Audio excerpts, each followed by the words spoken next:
Hello friends, welcome back to my channel. আমি প্রতিমা চলে এসেছি একটা নতুন ভিডিওর সাথে।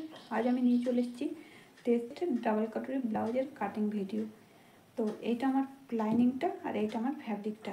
তখন আমি লাইনিংয়ে কাটিং করে দেখাবো আর ফ্যাব্রিকে পরে আমি কাটিং করব।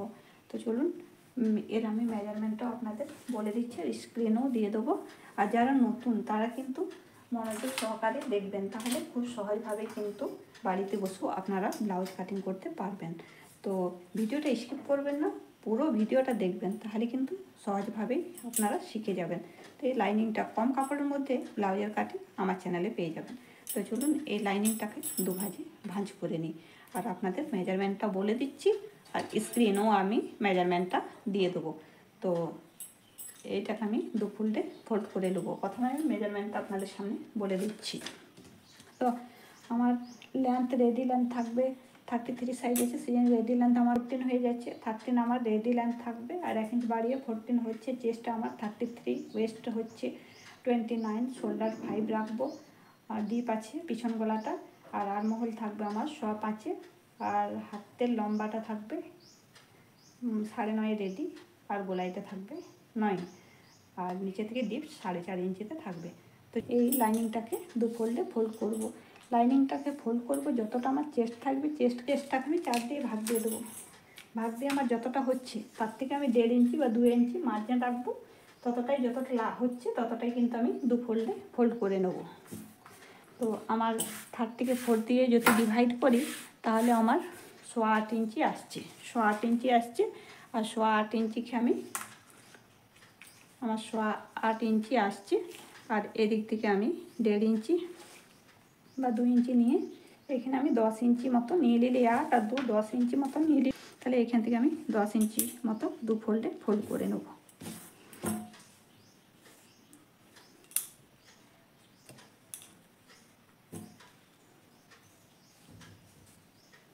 দেখুন 10 ইঞ্চি মতো করে আমি দু ফোল্ডে ফোল্ড করে নিলাম।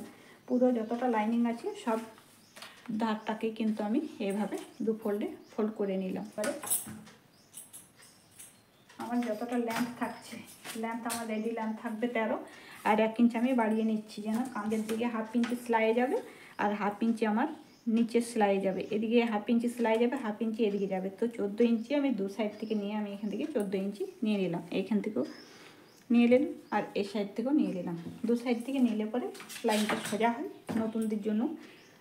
তাহলে এই আমার দু সাইড থেকে আমি দাগ দিয়ে নিলাম। এবারে আমি নিয়ে নেবো শোল্ডারের মাপটা। তো শোল্ডার আমার 5 আছে, তো এখান থেকে আমি 5 নিয়ে নিলাম। যতটা ডিপ গলা যাবে সেই হিসাবেই কিন্তু শোল্ডার বা আর্মহোলের মাপটা নেওয়া হয়। তো এখান থেকে আমি শোল্ডার 5 নিলাম আর এখানে আমি নিয়ে নিলাম 5.25 ইঞ্চিতে আর্মহোলের মাপটা। তো এখান থেকে আমি যতটা চেস্টের মাপ থাকে তাকে যদি 6 দিয়ে ডিভাইড করা যায় তো আর্মহোলের মাপটা বেরিয়ে যায়। যদি আবার কেউ পিছনে ডিপ নেয় তখন তার জন্য আর্মহোলের মাপটাকে আবার আমরা কমিয়ে দিই। আর যদি কেউ ডিপ না নিয়ে ভর্তি হাইনেক গলা নেয় তখন কিন্তু আর্মহোলের মাপটাকে যতটা 6 দিয়ে ডিভাইড করি তার থেকেও কিন্তু আমরা বাড়িয়ে নিই। আর এখান থেকে আমি গোলাই দিয়ে দেবো, আর্মহোলের রাউন্ড শেপটা দিয়ে দেবো। তো আর্মহোলের গোলাইটা আমি 1 ইঞ্চিতে এখানে মার্ক করে নিলাম। 1 ইঞ্চিতে মার্ক করে নেওয়ার পরে এখান থেকে 5.25 নিয়েছিলাম, সেইটার মিডিলটাতে এইভাবে মিলিয়ে নেবো। মিলিয়ে নিয়ে এখানে একটা মার্ক করে দেবো। মার্ক করে দেওয়ার পরে এইটাকে এইখান থেকে কিন্তু এইভাবে হালকা হাতে এইভাবে আমি শেপ দিয়ে দেবো, এইভাবে। আর যারা নতুন তাদের আমি সাজেস্ট করব যে এই যে ফ্রেঞ্চ স্কেলটা পাওয়া যায়, এই ফ্রেঞ্চ স্কেলটা যদি এইভাবে বসিয়ে শেপটা দিয়ে দেন তাহলে কিন্তু এইটাতেও কিন্তু খুব একটা সুন্দর শেপ চলে আসে। তাহলে হয়ে গেল আমার আর্মহোলের গোলাইয়ের শেপটা। তো এবারে আমি নিয়ে নেবো চেস্টের মাপটা। তো চেস্ট আমার হয়ে যাচ্ছে 8.25 ইঞ্চি, 8 ইঞ্চ 2 সুতো।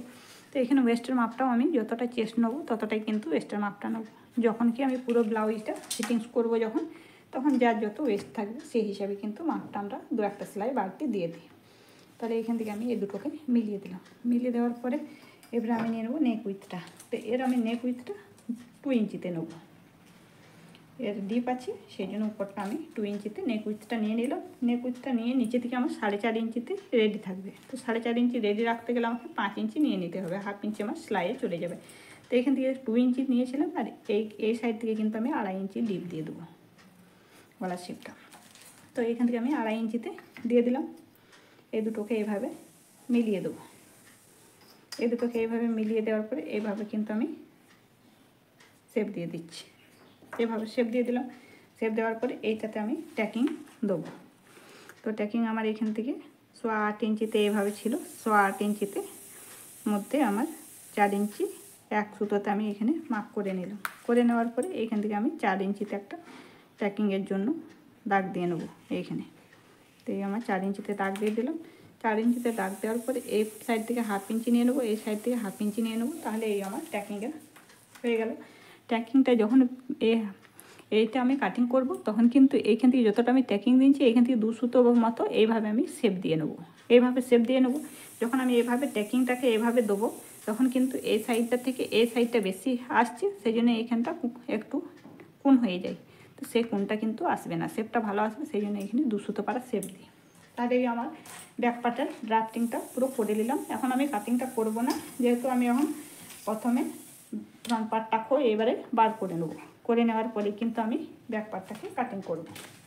তো এবারে আমি ফ্রন্ট পার্টটাকে ব্যাক পার্টটাকে যতটা মুড়েছিলাম ততটাই কিন্তু ফ্রন্ট পার্টটারও মুড়ে নিয়েছি। একবারে লাইনিংটাকে সোজাভাবে পুরোটাকে আমি মুড়ে নিয়েছিলাম।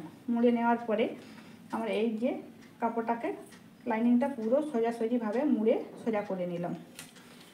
এই সাইডটাকে আমি সরিয়ে রেখে নিলাম। এখন আমি কাটিং করছি না, একবারে এই পার্টটাও বার করে নেবো, তারপরেই কাটিং করব। তো সহজভাবেই দেখুন কোথায় কোথায় আমি চেঞ্জ করছি। তো এইখান থেকে আমি আর্মহোলটা যতটা নিয়েছি ব্যাক পার্টে ততটাই আমি এখানেও আর্মহোলটাও নিয়ে নেবো। তাহলে আমার আর্মহোল ছিল 5.5। তো এখান থেকে আমি 5.5 এইভাবে মিলিয়ে আর্মহোলের শেপটাও দিয়ে দিচ্ছি। আর এখানে আমার শোল্ডারটা যত ছিল আমি ততটাই শোল্ডারটাও নিয়ে নিয়েছি। আর এখানে আমি নেক উইথটা আমি 2 ইঞ্চিতেই নিয়েছি।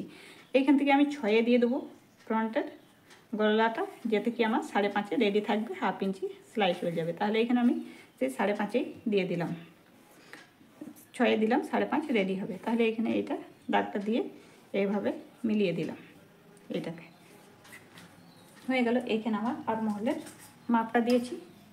এখানে আর্মহোলের মাপটা দিয়ে এইভাবে কিন্তু আর্মহোলের দাগটা টেনে নেবো। টেনে নেওয়ার পরে আর্মহোলের রাউন্ড শেপটা দিয়ে দেবো। ব্যাক পার্টে দিয়েছিলাম আর্মহোলের রাউন্ড শেপটা 1 ইঞ্চিতে, এইখান থেকে আমি দিয়ে দেবো রাউন্ড শেপটা 1 ইঞ্চিতে। আর এইখান থেকে আমি ওইটা যেমন 1/2 ইঞ্চি এইখানে মিডিলে দাগ করে রাউন্ড শেপ দিয়েছি, সেমনিই কিন্তু দেখবেন মিডিলে এইভাবে বসিয়ে কিন্তু এইটাকে এইভাবে বসিয়ে যখনখানে আমি মার্ক করেছি এইভাবে শেপটা দিয়ে দেবো। তো দেখুন এইখানে মিডিলটার কাছাকাছি থেকেই কিন্তু শেপটা চলে আসছে। তাহলে এই শেপটা হয়ে গেল। হয়ে যাওয়ার পরে চেস্টের মাপটা যতটা নিয়েছিলাম 4 ভাগ নিয়ে করে 8 ইঞ্চি চেস্টের মাপটাকে, তো সেই হিসাবেই কিন্তু এইখানেও 4 নিয়ে পরে চেস্টের 4 ভাগটাকে নিয়ে দিলাম। এবারে নিয়ে নেবো এটা লম্বা, এটা লেন্থটা। তাহলে ব্যাক পার্টে যতটা আমি লেন্থ নিয়েছি তার থেকে 1/2 ইঞ্চি এখানে বাড়িয়ে দেবো। তো লেন্থ আমার টোটাল লেন্থ ছিল 13 ইঞ্চি রেডি, 1 ইঞ্চি বাড়িয়ে 14 ইঞ্চি ছিল। তো এখান থেকে আমি 14.5-তে নিয়ে নেবো। এই সাইড থেকেও একটা 14.5-তে মার্ক করে দেবো, আর এই সাইড থেকেও একটা 14.5-তে মার্ক করে দেবো। দু সাইড থেকে 14.5-তে মার্ক করে দেওয়ার পরে এই দুটো দাগকে আমি মিলিয়ে নেব। এইভাবে মিলিয়ে নিলাম। মিলিয়ে নেওয়ার পরে এইখান থেকে আবার আমি 3 ইঞ্চিতে এই সাইডে একটা মার্ক করে নেবো, এই সাইডেও 3 ইঞ্চিতে একটা মার্ক করে নেবো। এই যে পার্টটাকে যেমন ব্যাক পার্ট করেছি সেম ফ্রন্ট পার্টটাও সেমনি আমি করে নিলাম। এক দু জায়গায় চেঞ্জ করেছি। তো সেই জায়গায় দেখুন এই পার্টটাতেই আমাকে কিন্তু সবগুলো বার করে নিতে হবে। নিচের পট্টিটাও বার করবো, অ্যাশটাও বার করবো, বা কটরিগুলোও বার করে নেবো। তো সেই জন্য এইটাকে বার করবার জন্য আমি এখানে নিচের পট্টিটা বার করবো। তো এখানে 3 ইঞ্চি নিয়ে এইটা এখানে লাইন ড্র করে নিলাম। যতটা আমি চেস্টের মাপটাকে নিয়েছিলাম 4 ভাগ চেস্টের, তো সেমনি আমি ওয়েস্টের জায়গাতেও চেস্টের 4 ভাগটাকে নিয়ে নিলাম। নিয়ে নেওয়ার পরে এই দুটোকে এইভাবে মিলিয়ে দিলাম, চেস্ট আর ওয়েস্টটাকে মিলিয়ে দেওয়ার পরে এবারে বার করে নেবো অ্যাশটা বার করতে গেলে যতটা আমার চেস্টকে 4 ভাগ নিয়েছিলাম সেইটাকে কিন্তু 3 দিয়ে ডিভাইড করব। 3 দিয়ে ডিভাইড করে নিয়ে যতটা আমার আসছে সেইটাকেই কিন্তু আমি 1 ভাগ অ্যাশের দিকে নেবো, আর 2 ভাগ নিয়ে নেবো আমি কিন্তু কটরির দিকে। তো আমার এখানে 8 ইঞ্চি আসছে, 8 ইঞ্চি 8 ইঞ্চিকে আমি 3 দিয়ে ডিভাইড করব। তাহলে এখান থেকে আমার হয়ে যাচ্ছে 3 দিয়ে ডিভাইড করে নিয়ে আমার চলে আসছে 1 ভাগ চলে আসছে আমার 3.25 ইঞ্চি, এই 3.25 ইঞ্চিতে। তো 3.25 ইঞ্চি আমার চলে আসছে। তো এখান থেকে আমি 3.25 ইঞ্চিতে এইভাবে একটা মাপ করে নিলাম।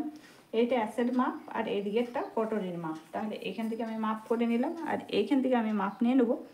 এইখান থেকে নিয়ে নেবো যতটা আমার ব্যাক পার্টে নিয়েছিলাম 1 ইঞ্চি, সেইখানে রেখে নিয়ে এই যে কোনাসটা রেখে এইভাবে আমি 2.5 ইঞ্চিতে একটা মাপ করে নেবো। করে নেওয়ার পরে এইখান থেকে আবার 1 ইঞ্চিতে এইভাবে এখানে 1 ইঞ্চিতে একটা মাপ করে নেব। মাপ করে নিয়ে এই 3টাকে আমি মিলিয়ে দেবো কটরির জন্য। তাহলে এইভাবে মিলিয়ে দেবো, এইখান থেকে এইটাকে এইভাবে মিলিয়ে দেবো। তাহলে এই আমার হয়ে গেল, অ্যাশটা বেরিয়ে গেল। এবারে এখানে বার করে নেবো উপরের কটরিটা।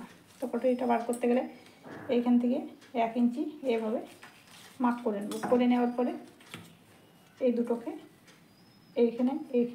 এইখান থেকে এইভাবে শেপ দিয়ে নেব। তাহলে এইভাবে শেপ দিয়ে দিলাম। শেপ দেওয়ার পরে এইটা হয়ে গেল নিচের পটিটা, নিচের পটি হয়ে গেল, আর এইখানে কটরিটা। তো এইখান থেকে আমি নিয়ে নেব 3 ইঞ্চি। এইখান থেকে এইভাবে 3 ইঞ্চিতে এইখান থেকে মিলিয়ে একটা দাগ দিয়ে দিলাম। দেওয়ার পরে এইখান থেকে যতটা হচ্ছে এইটাকে এইভাবে মিলিয়ে দেবো। তাহলে এই হয়ে গেল একটা কটরি, আর এইটা হয়ে গেল অ্যাশটা, আর এইটা হচ্ছে নিচের পটি। তো নিচের পটিটার জন্য যে 1/2 ইঞ্চিটা নিয়েছিলাম, তো এখানে সেলাই, এখানে 2 সুতো আর 2 সুতো সেলাই কিন্তু 1/2 ইঞ্চিটা চলে যাবে। তাহলে যতটা ব্যাক পার্ট আছে ততটাই কিন্তু ফ্রন্ট পার্টে স্যাম হয়ে গেল। স্যাম হয়ে যাওয়ার পরে এবারে হ্যামের জন্য আমাকে 1.5 ইঞ্চি এক্সট্রা নিয়ে নিতে হবে। এই সাইড থেকেও 1.5 ইঞ্চি আর এই সাইড থেকেও 1.5 ইঞ্চি, 1.5 ইঞ্চি এক্সট্রা নিয়ে করে এইভাবে এই দুটোকে আমি মিলিয়ে দেবো। মিলিয়ে দেওয়ার পরে এই আমার তাহলে নিচের পটিটা চলে এলো, নিচের পটিটা এলো। এবার আমি কটরির মাপটা করে নিচ্ছি। তাহলে এই কটরি আমার চলে আসছে 7.25 ইঞ্চিতে। তাহলে কটরি বার করার একটা সূত্র আছে। তাহলে আমার এইখানে কটরি আমি 33কে 5 দিয়ে ডিভাইড করে নেবো। তাহলে হয়ে যাচ্ছে আমার 6.6 চলে আসছে আমার কটরির জন্য। তাহলে 6.6 আর এদিকে 1/2 ইঞ্চি নিয়ে মোটামুটি আমার হয়ে যাচ্ছে 7.25 ইঞ্চি। তাহলে 7.25 1/2 ইঞ্চি বাড়িয়ে নিয়ে আমার 7.25 ইঞ্চি পারফেক্ট কটরি চলে এলো। তাহলে এইখান থেকে আমি আবার 7.25 ইঞ্চিটা নিয়ে নেবো। তাহলে এইখান থেকে এইভাবে দাগ করে নেবো, এখানে পুরোটা একটা লাইন ড্র করে নেবো।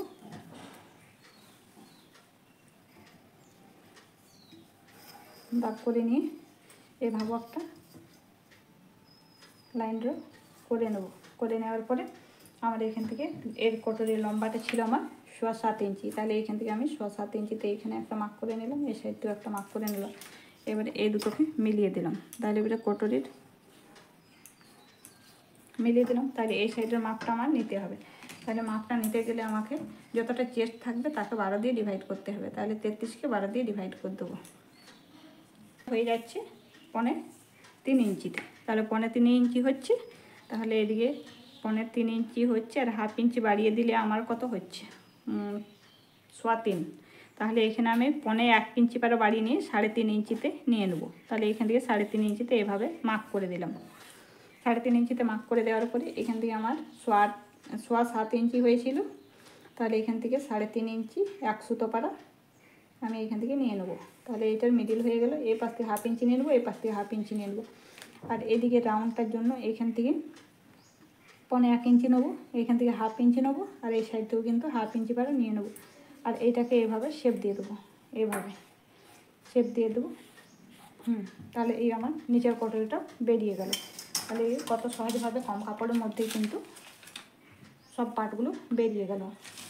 এবারে স্লিপসের মাপটা আছে। তো স্লিপসের মাপটা আমি এখন মাপটা করছি না, আগে ব্যাক পার্টটাকে কাটিং করে নিই, তারপরে কিন্তু ফ্রন্ট পার্টটা কাটিং করব। তাহলে চলুন ব্যাক পার্টটার কাটিংটা করে নিচ্ছি। এখান থেকে 2 সুতো পাড়া ব্যাক পার্টে লেগে এইভাবে 2 সুতো পাড়া যথা টেকনিক দিয়েছি এইভাবে শেপ দিয়ে দেবো। শেপ দেওয়ার পরে এটাকে আমি ব্যাক পার্টটাকে কাটিং করে নিচ্ছি।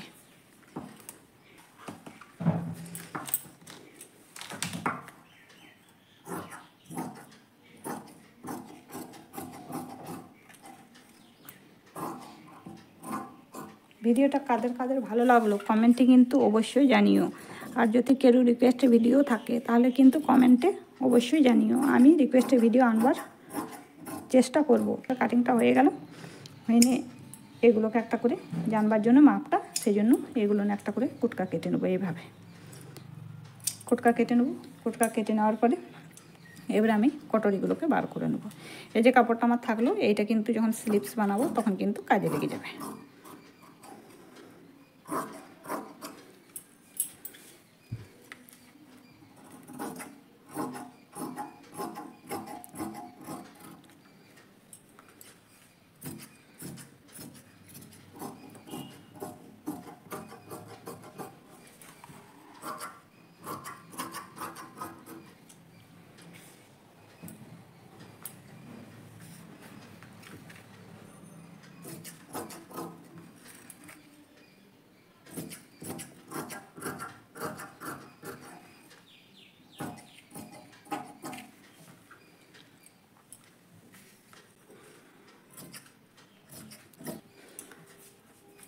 আর আপনাদের যদি ভিডিওটা কেমন লাগলো অবশ্য করেই কিন্তু কমেন্টে জানাবেন।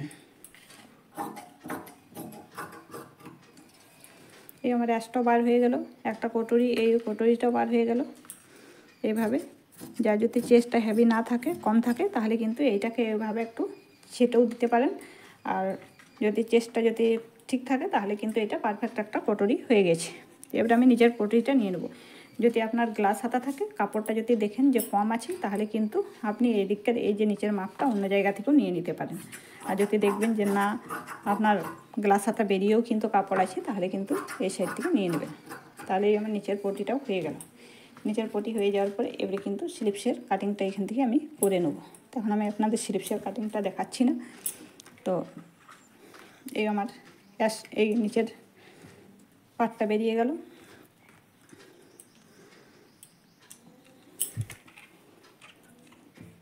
এইটা আমার অ্যাশটা, একটা কটরি বেরিয়ে গেল। এবার নিচের কটরিটা এইভাবে শেপ দিয়ে দেবো, সেলাই হবে তখন এইভাবে সেলাইটা হয়ে যাবে এইভাবে। তাহলে এই একটা নিচের এই হয়ে গেল আমার নিচের পটিটা। তাহলে ভিডিওটা আপনাদের কেমন লাগলো কমেন্টে অবশ্যই জানিও। আর ভিডিওটা যদি ভালো লেগে থাকে তাহলে চ্যানেলটাকে সাবস্ক্রাইব করে দেবেন, পাশে থাকা বেল আইকনটাও প্রেস করে দেবেন। ভিডিও দেওয়ার সঙ্গে সঙ্গে নোটিফিকেশানটা পৌঁছে যাবে। ফিরে আসছে নতুন ভিডিওর সাথে। ততক্ষণ আপনারা ভালো থাকবেন, সুস্থ থাকবেন।